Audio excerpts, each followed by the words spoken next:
சின்ன மருமகள்ல அடுத்து என்ன நடக்க போகுதுன்னா, இங்க தமிழ் வந்துட்டு எல்லார்கிட்டையும் மன்னிப்பு கேட்டு அழுதுகிட்டு இருக்காங்க.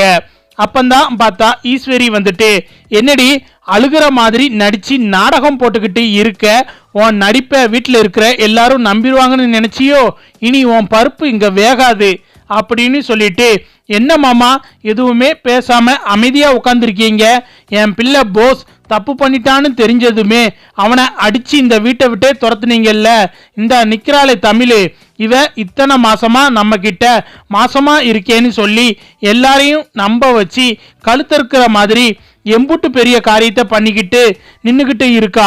இவளுக்கு எந்த தண்டனையும் கொடுக்காம இப்படி அமைதியா உட்கார்ந்துருக்கீங்க, என்ன சேது நீயும் பேசாம அமைதியா நின்னுகிட்டு இருக்க? உங்க அம்மாவே இந்த வீட்டில் மறுபடியும் உனக்கு மகளா வந்து பிறக்க போறாங்கன்னு எம்புட்டு பெரிய கனவு கண்டுகிட்டு இருந்த, ஆனா இவ உன் கனவுல மண்ணை அள்ளி போடுற மாதிரி எம்புட்டு பெரிய காரியத்தை பண்ணியிருக்கா. நீ என்னடானா எதுவுமே பேசாம இப்படி அமைதியா நின்றுட்டு இருக்க அப்படின்னு சொல்லிட்டு ஈஸ்வரி வந்துட்டு எல்லாரையும் தூண்டி விடுற மாதிரி கேள்வி மேல கேள்வியா கேட்டுக்கிட்டு இருக்காங்க. அப்பந்தான் பார்த்தா இங்க தமிழ் வந்துட்டு, போதும் எனக்கு நானே தண்டனை கொடுத்துக்கிறேன் அப்படின்னு மனசுக்குள்ள நினைச்சுக்கிட்டு, என்னைய மன்னிச்சிருங்க மாமா, என்னைய மன்னிச்சிருங்க அப்படின்னு சொல்லிட்டு, அம்மா வாங்க நம்ம போகலாம் அப்படின்னு சொல்லிட்டு தமிழ் ரூமுக்கு போயிட்டு பேக்ல துணியெல்லாம் எடுத்து வச்சுட்டு கீழே பேக்கோட வாராங்க. நான் எங்க அம்மா அப்பா வீட்டுக்கு போறேன் அப்படின்னு சொல்லிட்டு தமிழ் அப்பத்தா கிட்டையும் மோகனா கிட்டையும் சொல்றாங்க. நான் போயிட்டு வரேன் அம்மாச்சி அப்படின்னு சொல்லிட்டு பேக் எடுத்துக்கிட்டு தமிழ், வசந்தி, செல்லப்பாண்டி எல்லாரும் வீட்டுக்கு வந்துடுறாங்க. இங்க வீட்டுக்கு வந்த பிறகு தமிழ் பார்த்தா ரொம்ப கதறி அழுதுகிட்டு இருக்காங்க. அழுகாத தமிழ் அப்படின்னு சொல்லிட்டு வசந்தி சொல்லவும், இங்க பாரு நீ சொன்ன பொய் கடைசியில என்னைய எங்க வந்து விட்டுருக்குன்னு பாரு அப்படின்னு சொல்லிட்டு தமிழ் சொல்லிக்கிட்டு இருக்காங்க. இதுக்கு தான் நான் ஒவ்வொரு தடவையும் சொன்னேன், இப்படி நடந்துடக்கூடாது, நான் இங்க வந்து இருந்துடக்கூடாது அப்படிங்கிறதுக்காண்டி தான் ஒவ்வொரு தடவையும் நான் போய் உண்மையை சொல்றேன்னு சொன்னேன்.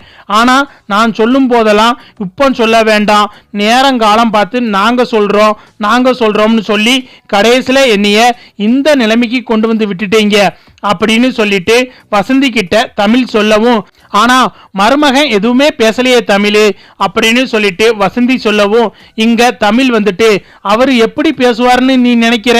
ஒவ்வொரு நிமிஷமும் எங்க அம்மாவே இந்த வீட்டுக்கு மகளா வந்து பிறக்க போறாங்கன்னு சொல்லி அம்புட்டு கனவு கண்டுகிட்டு திரிஞ்ச மனுஷங்கிட்ட இப்படி அவர் தலையில இடி இறக்குற மாதிரி வயிற்றுல குழந்தையெல்லாம் இல்ல துணி மூட்டை தான் இருக்குன்னு சொன்னா எப்படி பேசுவாரு?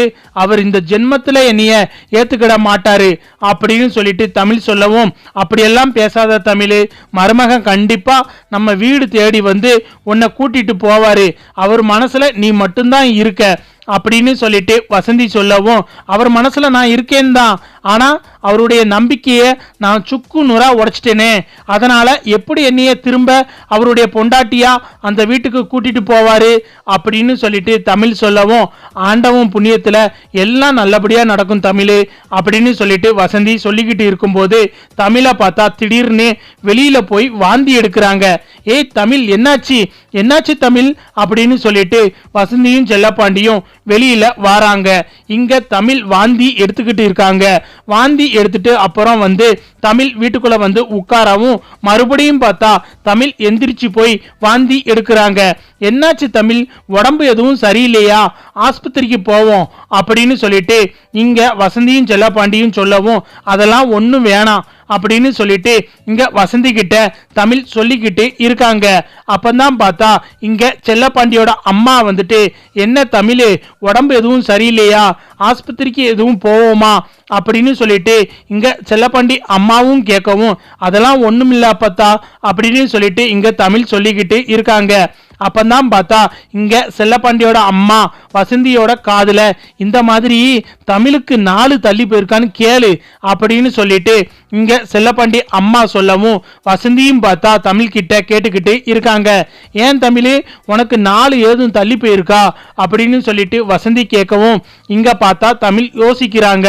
ஆமாமா அப்படின்னு சொல்லிட்டு தமிழ் சொல்லவும், எத்தனை நாள் ஆச்சு அப்படின்னு சொல்லிட்டு வசந்தி கேட்கவும், கிட்டத்தட்ட 2.5 மாசத்துக்கிட்ட ஆச்சுமா அப்படின்னு சொல்லிட்டு தமிழ் சொல்லவும், என்ன புள்ள சொல்ற, 2.5 மாசத்துக்கிட்ட ஆச்சா, ஏண்டி இதை என்கிட்ட முன்கூட்டியே சொல்லி இருக்க கூடாதா அப்படின்னு சொல்லிட்டு வசந்தி கேட்கவும், எங்க நீ பண்ணி வச்ச இம்புட்டு பெரிய பிரச்சனையில இதை நான் எப்படி ஞாபகம் வச்சுக்கிடுவேன் அப்படின்னு சொல்லிட்டு தமிழ் சொல்லவும், இல்ல இதுக்கு முன்னாடி இப்படிதான் நாள் தள்ளி போச்சு, நீ மாசமா இருக்கன்னு சொன்ன, அதை நானும் நம்பிக்கிட்டு இருந்தேன், ஆனா அதுக்கப்புறம் நான் தலைக்கு குளிச்சிட்டேன்ல, அதே மாதிரி ஏன் இப்போ இருக்கக்கூடாது அப்படின்னு சொல்லிட்டு தமிழ் சொல்லவும், ஏண்டி அப்ப இருந்த மாதிரி தான் இப்பவும் இருக்கணுமா, ஏன் ஒருவேளை நீ உண்டாகி இருக்க கூடாதா அப்படின்னு சொல்லிட்டு வசந்தி சொல்லவும், அதெல்லாம் நடக்கிறதுக்கு வாய்ப்பே இல்லை அப்படின்னு சொல்லிட்டு தமிழ் சொல்லவும், இல்லடி நம்ம நாளைக்கு எதுவும் ஆஸ்பத்திரிக்கு போய் செக் பண்ணி பார்த்துருவோமே அப்படின்னு சொல்லிட்டு வசந்தி சொல்லவும், சரி